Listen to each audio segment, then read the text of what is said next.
education terminology. So that requires an assessment to determine whether a student is GT in one area or another. Honors classes are determined by grade and by participation recommendations by our teachers. So we'll go through that process a little bit more with you. Obviously, if your student is already identified a GT, then we continue that process. And if your students are doing really well, we will encourage them to be in the honors program as well. In primary school, the scheduling is pretty flexible. And what that means is, because it's a self-contained class, depending on what's going on or the activity, the teacher has the ability to sort of move some of those things around.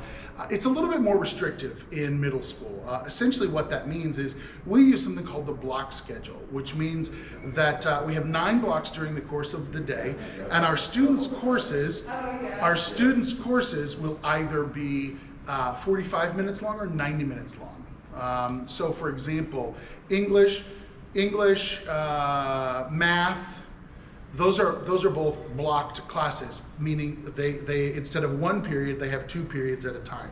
So instead of a 45-minute block, they'll have a 90-minute block. Our elective courses are typically one block. Athletics is typically 2 blocks, and so that creates a very consistent schedule that happens every day. There's not a lot of changes, and that allows our students to really get into a routine that helps them, be prepared. All right, so you know what? I'm actually going to introduce Mr. Christinger, who is our 6th grade principal for next year. And Mr. Christinger is going to take us through just a few of the really important things. And I'm going to step off camera here for a moment, and then we'll come back in just a second. So Mr. Christinger. Thank you, Mr. Falls. It's a pleasure to be with you this afternoon. Just a couple things that I want to go over with you so you're not shocked next year about some of the things that we're doing here. One of the most important things is that your student is on time and here, present, to receive the instruction they need to be successful when taking their exams and when getting ready for the next year. There are consequences for not being on time to class and not being in class. We have after-school D-Hall, and we have ISS, of course. But those are things that we want to avoid. So we're going to do everything we can to help your child be successful in getting to class on time and being in class, period. We do have lockers here at the school, but it's as needed basis only. So if your child needs a locker, we'll work with your child and to get that locker for them as needed. We do have semester exams each semester. We do have exams for all of our classes, and then we have a final exam at the end of the year. Again, discipline-wise, we hope and we will help your child be successful in school, but if something happens, then there are consequences again for those actions. We do have a campus police officer here at our school, Officer McClendon, and he is here to ensure that your child is safe while they're here at the school. If we can do that. Let's hope that. Sorry. There we go. Now we do have standard attire here at the school. It is school uniforms, and it's real important that you follow this policy. We will have days when, depending on how well the school is doing, we'll have free dress days as a reward. But typically every day we have dress code, which is where the student has to wear the prescribed uniform. And for our students, they have to have collared shirts. You can't have just a regular t-shirt. So collared shirts, and the colors are going to be like mine, navy, or the purple. We have the navy blue, the white, and the gray. For pants, we have the black, the khaki, the dark blue. Those are all fine.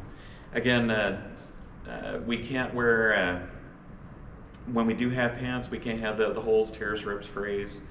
When we have jean days, the same applies for those. Students, when they're wearing khaki pants, you can't have those elastic bands at the bottom of the pants.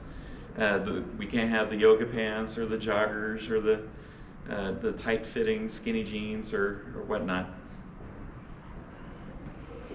Let's see. There we go. Much better. Again, hoodies, we are not allowed to have hoodies at all here on campus. The backpacks, when we do have backpacks, they need to be clear or mesh. Sweaters, sweatshirts, again, those need to be school colors if you're going to wear them. I'm not sure why.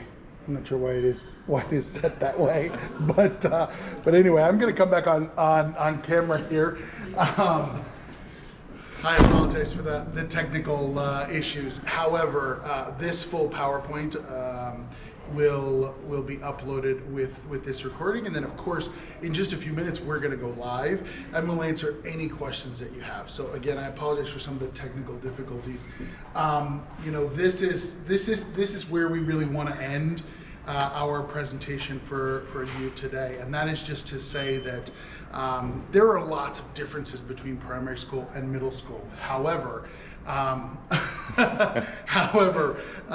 being a caring community is not a difference. We pride ourselves in in being a caring school community, not just a place where students are going to be able to excel academically, and artistically and with sports.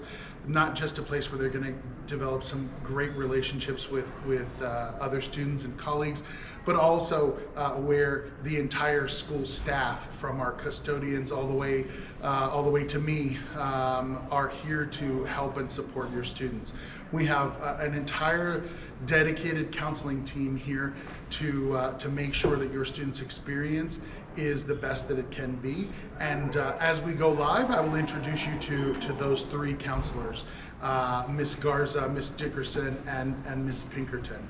So we will just end this recorded presentation here and go live with once again my hearty welcome to you and your students.